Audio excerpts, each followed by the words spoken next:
Mel, nasa critical na condition pa rin sa ospital ang biktima at ang suspect sa nangyaring pamamaril kanina dito sa Santa Rosa Central School dito sa Santa Rosa, Nueva Ecija.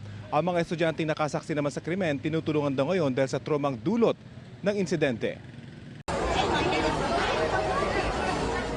Pasado alas 10 ng umaga, makikita ang pagmamadali ng mga emergency personnel sa loob ng Santa Rosa Central School.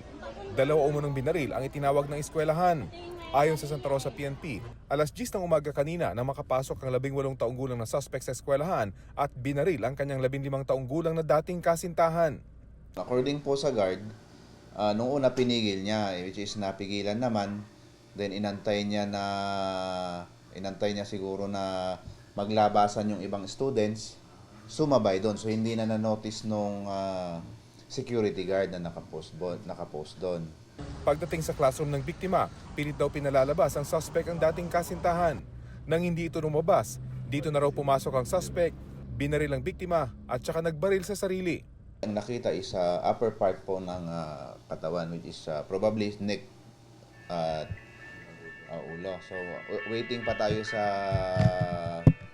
official statement po ng written galing po sa hospital para i-confirm po natin kung ano po talaga ang tama nila. Na-recover sa pinangyarihan ng insidente ang ginamit sa krimen na isang small caliber .22 snub-nose revolver. Hanggang ngayon, hindi pa raw gaanong makausap ang mga estudyante at gurong nakasaksi sa insidente dahil sa trauma. Kapwa ay sinugod sa Doctors Hospital sa Cabanatuan City ang dalawa, pero kalaunan, inilipat sa Paulino Garcia Memorial Medical Center ang suspect. Tumanggi pang magbigay ng pahayag ang mga kaanak ng biktima at suspect, maging ang mga kawani ng ospital. Ang eskwelahan naman, pansamantala munang isinara.